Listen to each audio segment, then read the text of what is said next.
होली की छुट्टी रात को लड़के खाना खाकर स्कूल में आ जाते और हेडमास्टर साहब चारपाई पर लेटकर अपने खर्राटों से उन्हें पढ़ाया करते। जब लड़कों में धौल धप्पा शुरू हो जाता और शोरगुल मचने लगता तब अध्यापक शोर की नींद से चौंक पड़ते और लड़कों को 2-4 तमाचे लगाकर फिर अपने सपनों के मजे लेने लगते। 11-12 बजे रात तक यही ड्रामा होता रहता, यहाँ तक कि लड़के नींद से बेकरार होकर वहीं टाट पर सो जाते। अप्रैल में सालाना इम्तिहान होने वाला था, इसलिए जनवरी ही से हाय तौबा मची हुई थी। नाइट स्कूलों पर इतनी रियायत थी कि रात की क्लासों में उन्हें न तलब किया जाता था, मगर छुट्टियां बिल्कुल न मिलती थीं। सोमवती अमावस आई और निकल गई, बसंत आया और चला गया, शिवरात्रि आई और गुजर गई, और इतवारों का तो जिक्र ही क्या है। एक दिन के लिए कौन इतना बड़ा सफर करता, इसलिए कई महीनों से मुझे घर जाने का मौका न मिला था। मगर अब की मैंने पक्का इरादा कर लिया था कि होली पर जरूर घर जाऊंगा, चाहे नौकरी से हाथ ही क्यों न धोने पड़े। मैंने एक हफ्ते पहले से ही हेडमास्टर साहब को अल्टीमेटम दे दिया कि 20 मार्च को होली की छुट्टी शुरू होगी और बंदा 19 की शाम को रुखसत हो जाएगा। हेडमास्टर साहब ने मुझे समझाया कि अभी लड़के हो, तुम्हें क्या मालूम नौकरी कितनी मुश्किलों से मिलती है और कितनी मुश्किलों से निभती है। नौकरी पाना उतना मुश्किल नहीं जितना उसको निभाना। अप्रैल में इम्तिहान होने वाला है, 3-4 दिन स्कूल बंद रहा तो बताओ कितने लड़के पास होंगे। साल भर की सारी मेहनत पर पानी फिर जाएगा कि नहीं। मेरा कहना मानो, इस छुट्टी में न जाओ। इम्तिहान के बाद जो छुट्टी पड़े उसमें चले जाना। ईस्टर की 4 दिन की छुट्टी होगी, मैं एक दिन के लिए भी न रोकूंगा। मैं अपने मोर्चे पर कायम रहा, समझाने बुझाने, डराने धमकाने और जवाब तलब किए जाने के हथियारों का मुझ पर असर न हुआ। 19 को ज्यों ही स्कूल बंद हुआ, मैंने हेडमास्टर साहब को सलाम भी न किया और चुपके से अपने डेरे पर चला आया। उन्हें सलाम करने जाता तो वह एक न एक काम निकाल कर मुझे रोक लेते। रजिस्टर में फीस की मीज़ान लगाते जाओ, औसत हाजिरी निकालते जाओ, लड़कों की कापियां जमा करके उन पर संशोधन और तारीख सब पूरी कर दो। गोया यह मेरा आखिरी सफर है और मुझे जिंदगी के सारे काम अभी खत्म कर देने चाहिए। मकान पर आकर मैंने चटपट अपनी किताबों की पोटली उठाई, अपना हल्का लिहाफ कंधे पर रखा और स्टेशन के लिए चल पड़ा। गाड़ी 5:05 पर जाती थी। स्कूल की घड़ी हाजिरी के वक्त हमेशा आध घंटा तेज और छुट्टी के वक्त आधा घंटा सुस्त रहती थी। 4 बजे स्कूल बंद हुआ था। मेरे ख्याल में स्टेशन पहुंचने के लिए काफी वक्त था, फिर भी मुसाफिरों को गाड़ी की तरफ से आमतौर पर जो इंदेशा लगा रहता है और जो घड़ी हाथ में होने पर भी और गाड़ी का वक्त ठीक मालूम होने पर भी दूर से किसी गाड़ी की गड़गड़ाहट या सीटी सुनकर कदमों को तेज और दिल को परेशान कर दिया करता है, वह मुझे भी लगा हुआ था। किताबों की पोटली भारी थी, उस पर कंधने पर लिहाफ, बार बार हाथ बदलता और लपका चला जाता था, यहाँ तक कि स्टेशन कोई 2 फरलांग से नजर आया। सिग्नल डाउन था, मेरी हिम्मत भी उस सिग्नल की तरह डाउन हो गई। उम्र के तकाजे से 100 कदम दौड़ा जरूर, मगर यह निराशा की हिम्मत थी। मेरे देखते देखते गाड़ी आई, 1 मिनट ठहरी और रवाना हो गई। स्कूल की घड़ी यकीनन आज और दिनों से भी ज्यादा सुस्त थी। अब स्टेशन पर जाना बेकार था। दूसरी गाड़ी 11 बजे रात को आएगी। मेरे घर वाले स्टेशन पर कोई 12 बजे पहुंचेगी और वहां से मकान पर जाते जाते 1 बज जाएगा। इस सन्नाटे में रास्ता चलना भी एक मोर्चा था जिसे जीतने की मुझ में हिम्मत न थी। जी में तो आया कि चलकर हेडमास्टर को आड़े हाथों लूं, मगर ही जब्त किया और चलने के लिए तैयार हो गया। कुल 12 मील ही तो हैं। अगर 2 मील फी घंटा भी चलूं तो 6 घंटों में घर पहुंच सकता हूं। अभी 5 बजे हैं, जरा कदम बढ़ाता जाऊं तो 10 बजे यकीनन पहुंच जाऊंगा। इम्मा और मुन्नू मेरा इंतजार कर रहे होंगे। पहुंचते ही गरम गरम खाना मिलेगा। कोल्हाड़े में गुड़ पक रहा होगा, वहाँ से गरम गरम रस पीने को आ जाएगा और जब लोग सुनेंगे कि मैं इतनी दूर पैदल आया हूँ तो उन्हें कितना अचरज होगा।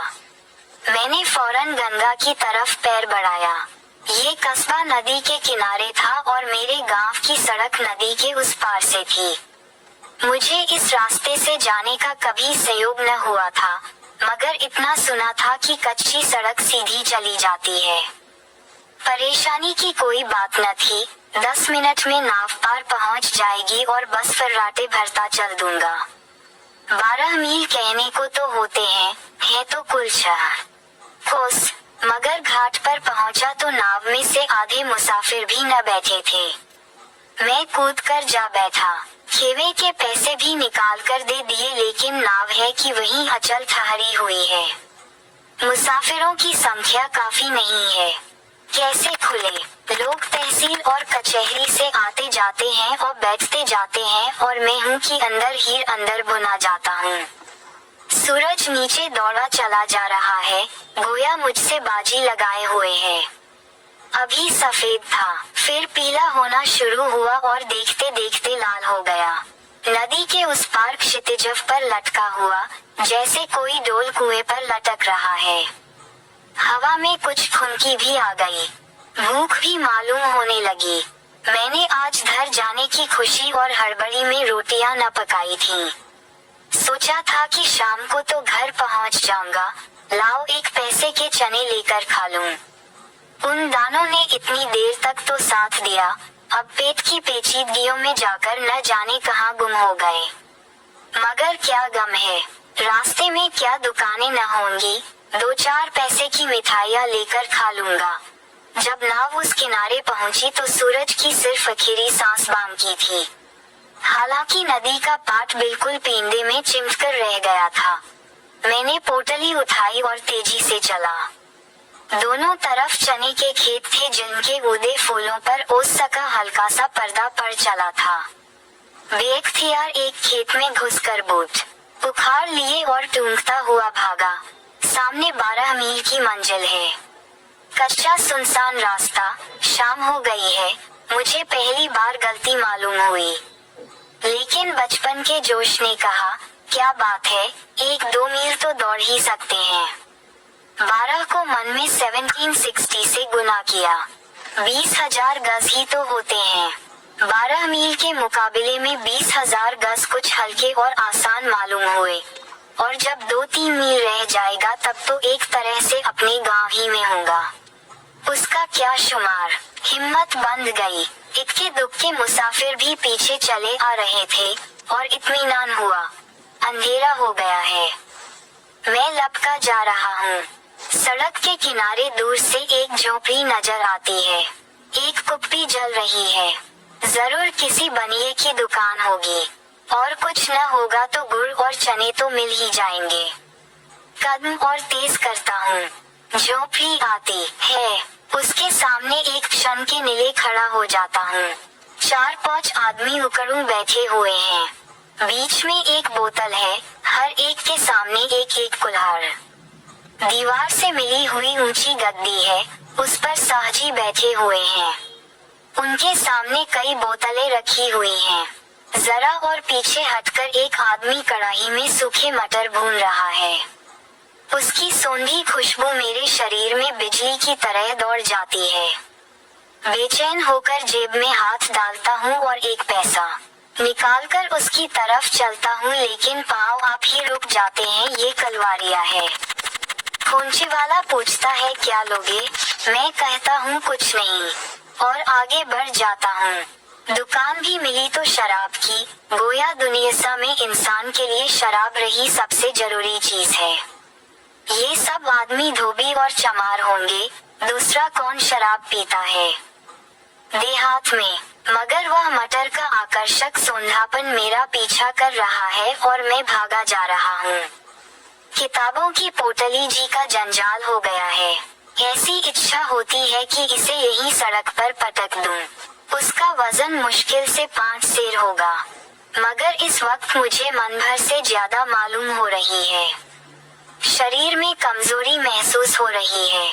पूर्णमासी का चांद पेड़ों के ऊपर जा बैठा है और पत्तियों के बीच से जमीन की तरफ झांक रहा है। मैं बिल्कुल अकेला जा रहा हूँ, मगर दर्द बिल्कुल नहीं है। भूख ने सारी चेतना को दबा रखा है और खुद उस पर हावी हो गई है। आहा, ये गुड़ की खुशबू कहाँ से आई? कहीं ताजा गुड़ पक रहा है। कोई गांव करीब ही होगा। हाँ, वह आमों के झुरमुट में रोशनी नजर आ रही है। लेकिन वहाँ 2 पैसे का गुड़ बेचेगा और यूं मुझसे मांगा न जाएगा। मालूम नहीं लोग क्या समझें। आगे बढ़ता हूँ, मगर जबान से लार टपक रही है से मुझे बड़ा प्रेम है। जब कभी किसी चीज की दुकान खोलने की सोचता था तो वह हलवाई की दुकान होती थी। बिक्री हो या न हो, मिठाइयाँ तो खाने को मिलेंगी। हलवाइयों को देखो, मारे मोटापे के हिल नहीं सकते, लेकिन वह बेवकूफ होते हैं। आरामतलबी के मारे तोंद निकाल लेते हैं। मैं कसरत करता रहूंगा, मगर गुड़ की वह धीरज की परीक्षा लेने वाली, भूख को तेज करने वाली खुशबू बराबर आ रही है। मुझे वह घटना याद आती है जब अम्मा 3 महीने के लिए अपने मैके या मेरी ननिहाल गई थी और मैंने 3 महीने के 1 मन गुड़ का सफाया कर दिया था। यही गुड़ के दिन थे। नाना बीमार थे, अम्मा को बुला भेजा था। मेरा इम्तिहान पास था, इसलिए मैं उनके साथ न जा सका। मुन्नू को लेती गई। जाते वक्त उन्होंने 1 मन लेकर उस मटके में रखा और उसके मुंह पर सकोर रखकर मिट्टी से बंद कर दिया। मुझे सख्त ताकीद कर दी कि मटका न खोलना। मेरे लिए थोड़ा सा गुड़ एक हांडी में रख दिया था। वह हांडी मैंने 1 हफ्ते में सफाचट कर दी। सुबह को दूध के साथ गुड़, रात को फिर दूध के साथ। यहाँ तक जायज खर्च था जिस पर इम्मा को भी कोई एतराज न हो सकता। मगर स्कूलन से बार बार पानी पीने के बहाने घर आता और 2-1 पिंडियां निकाल कर खा लेता। उसकी बजट में कहाँ गुंजाइश थी। और मुझे गुड़ का कुछ ऐसा चस्का पड़ गया कि हर वक्त वही नशा सवार रहता। मेरा घर में आना गुड़ के सिर शामत आना था। 1 हफ्ते में हांडी ने जवाब दे दिया, मगर मटका खोलने की सख्त मनाही थी और इम्मा के धगेर आने में अभी 2.25 महीने बाकी थे। एक दिन तो मैंने बड़ी मुश्किल से जैसे तैसे सब्र किया, लेकिन दूसरे दिन का आह के साथ सब्र जाता रहा और मटके को बंद कर दिया और संकल्प कर लिया कि इस हांडी को 3 महीने चलाऊंगा। चले या न चले, मैं चलाए जाऊंगा। मटके को वह 7 मंजिल समझूंगा जिसे रुस्तम भी न खोल सका था। मैंने मटके की पिंडियों को कुछ इस तरह कैंची लिपकार रखा कि जैसे बाज दुकानदार दियासलाई की डिब्बियां भर देते हैं। एक हांडी खाली हो जाने पर भी मटका मुंह भरा था। इम्मा को पता ही चलेगा। सवाल जवाब की नौबत कैसे आएगी, मगर दिल और जान में वह खींचतान शुरू हुई कि क्या कहूँ, और हर बार जीत जबान ही के हाथ रहती। ये 2 अंगुल की जीभ दिल जैसे शहजोर पहलवान को नचा रही थी, जैसे मदारी बंदर को नचाए उसको, जो आकाश में उड़ता है और 7वें आसमान के मंसूबे बांधता है और अपने जोम में फरून को भी कुछ नहीं समझता। बार बार इरादा करता, दिन भर में 5 पिंडियों से ज्यादा न खाऊं, लेकिन यह इरादा शराबियों की तौबा की तरह घंटे 2 से ज्यादा न टिकता। अपने को कोसता, धिक्कारता, गुड़ तो खा रहे हो मगर बरसात में सारा शरीर सड़ जाएगा। गंधक का मलहम लगाए घूमोगे, कोई तुम्हारे पास बैठना भी न पसंद करेगा।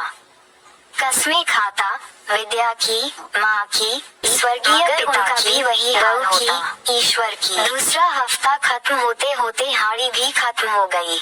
उस दिन मैंने बड़े भक्तिभाव से ईश्वर से प्रार्थना की, भगवान, यह मेरा चंचल लोभी मन मुझे परेशान कर रहा है, मुझे शक्ति दो कि उसको वश में रख सकूं। मुझे इष्टधात की लगाम दो जो उसके मुंह में डाल दूं। यह अभागा मुझे इम्मा से पिटवाने आयर घुड़कियां खिलवाने पर तुला हुआ है। तुम ही मेरी रक्षा करो तो बच सकता हूँ। भक्ति की विह्वलता के मारे मेरी आंखों से 2-4 बूंदे आंसुओं की भी गिरी, लेकिन ईश्वर ने भी इसकी सुनवाई न की और गुड़ की बुभुक्षा मुझ पर छाई रही। यहाँ तक कि दूसरी हाड़ी का मरसिया पड़ने की नौबत आ पहुंची। संयोग से उन्हीं दिनों 3 दिन की छुट्टी हुई और मैं इम्मा से मिलने ननिहाल गया। इम्मा ने पूछा, गुड़ का मटका देखा है? चींटे तो नहीं लगे, सिलत तो नहीं पहुंची? मैंने मटकों को देखने की कसम खाकर अपनी ईमानदारी का सबूत दिया।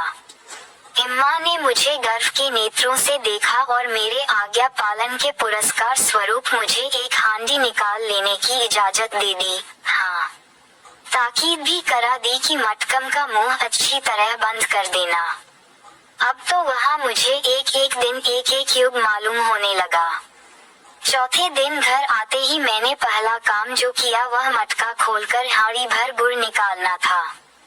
एक बारगी 5 पींदिया उड़ा गया, फिर वही गुड़बाजी शुरू हुई। अब क्या गम है, इम्मा की इजाजत मिल गई थी। सैया भले कोतवाल, और 8 दिन में हाड़ी गायब। आखिर मैंने अपने दिल की कमजोरी से मजबूर होकर मटके की कोठरी के दरवाजे पर ताला डाल दिया और कुंजी दीवार की एक मोटी संधि में डाल दी। अब देखे तुम कैसे गुड़ खाते हो। इस संधि में से कुंजी निकालने का मतलब ये था कि 3 हाथ दीवार खोद डाली जाए, और यह हिम्मत मुझ में न थी। मगर 3 दिन में ही मेरे धीरज का प्याला छलक उठा और इन 3 दिनों में भी दिल की जो हालत थी वह बयान से बाहर है। शीरी यानी मीठे गुड़ की कोठरी की तरफ से बार बार गुजरता और अधीर नेत्रों से देखता और हाथ मलकर रह जाता। कई बार ताले को खटखटाया, खींचा, झटके दिए, मगर जालिम जरा भी न हमसा। कई बार जाकर उस संधि की जांच पड़ताल की, उसमें झांक कर देखा, एक लकड़ी से उसकी गहराई का अंदाजा लगाने की कोशिश की, मगर उसकी तह न मिली। तबीयत खोई हुई सी रहती। न खाने पीने में कुछ मजा था, न खेलने कूदने में। वासना बार बार युक्तियों के जारे खाने पीने में कुछ मजा था, न खेलने कूदने में। वासना बार बार युक्तियों के जोर से दिल को कायल करने की कोशिश करती। आखिर गुड़ और किस मजर की दवा है। मैं उसे फेंक तो देता नहीं, खाता ही तो हूँ। क्या आज खाया और क्या 1 महीने बाद खाया, इसमें क्या फर्क है। इम्मा ने मनाही की है बेशक, लेकिन उन्हें मुझे इस एक उचित काम से अलग रखने का क्या हक है। अगर वह आज कहे खेलने मत जाओ, या पेंट पर मत चढ़ो, या तालाब में तैरने मत जाओ, या चिड़ियों के लिए कंपा मत लगाओ, तितलियां मत पकड़ो, तो क्या मैं माने लेता हूँ। आखिर चौथे दिन वासना की जीत हुई। मैंने तड़के उठकर एक कुदाल लेकर दीवार खोदना शुरू किया। संधि थी ही, खोदने में ज्यादा देर न लगी। आध घंटे के घनघोर परिश्रम के बाद दीवार से कोई गज भर लंबा और 3 इंच मोटा चप्पड़ टूटकर नीचे गिर पड़ा और संधि की तह में वह सफलता की कुंजी पड़ी हुई थी, जैसे समुंदर की तह में मोती की सीप पड़ी हो। मैंने झटपट उसे निकाला और फौरन दरवाजा खोला। मटके से निकालकर हाड़ी में भरा और दरवाजा बंद कर दिया। मटके में इस लूटपाट से स्पष्ट कमी पैदा हो गई थी। 1000 तरकीबें आजमाने पर भी इसका गड़ा न भरा। मगर अब की बार मैंने चतुरेपन का इम्मा की वापसी तक खात्मा कर देने के लिए कुंजी को कुएं में डाल दिया। किस्सा लंबा है। मैंने कैसे ताला तोड़ा, कैसे गुड़ निकाला और मटका खाली हो जाने पर कैसे फोड़ा और उसके टुकड़े रात को कुएं में फेंके, और इम्मा आई तो मैंने कैसे रो रोकर उनसे मटके के चोरी जाने की कहानी कही। ये बयान करने लगा तो ये घटना जो मैं आज लिखने बैठा हूँ अधूरी रह जाएगी। चुनांचे इस वक्त गुड़ की उस मीठी खुशबू ने मुझे बेसुध बना दिया। मगर मैं सब्र करके आगे बढ़ा। ज्यों-ज्यों रात गुजरती थी, शरीर थकान से चूर होता जाता था, यहाँ तक कि पाँव कांपने लगे। कच्ची सड़क पर गाड़ियों के पहियों की लीक पड़ गई थी।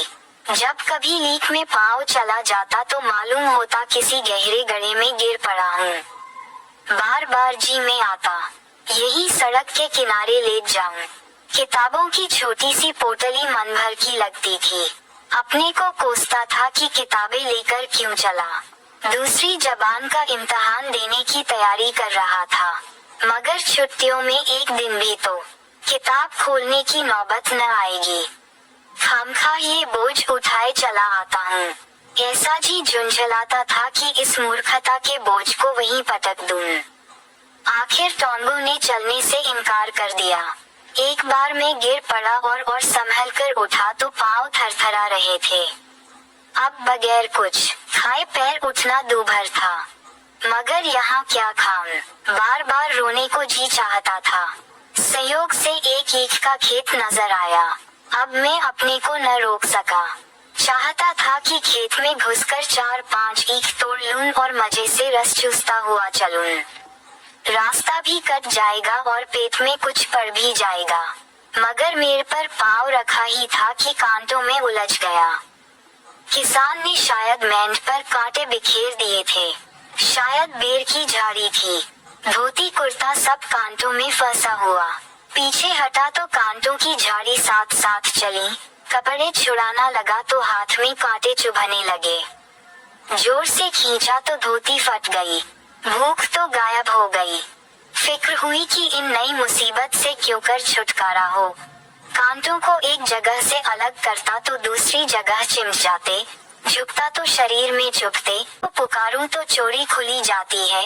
अजीब मुसीबत में पड़ा हुआ था। उस वक्त मुझे अपनी हालत पर रोना आ गया। कोई रेगिस्तानों की खाक छानने वाला आशिक भी इस तरह कांटों में फंसा होगा।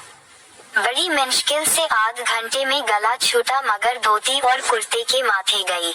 हाथ और पाँव छलनी हो गए वह घाते में। अब एक कदम आगे रखना मुहाल था। मालूम नहीं कितना रास्ता तय हुआ, कितना बाकी है। न कोई आदमी न आदमजाद, किससे पूछूं? अपनी हालत पर रोता हुआ जा रहा था। एक बड़ा गांव नजर आया। बड़ी खुशी हुई। कोई न कोई दुकान मिल ही जाएगी। कुछ खा लूंगा और किसी के सायबान में पड़ रहूंगा। सुबह देखी जाएगी, मगर देहातों में लोग सरे शाम सोने के आदी होते हैं। एक आदमी कुएं पर पानी भर रहा था।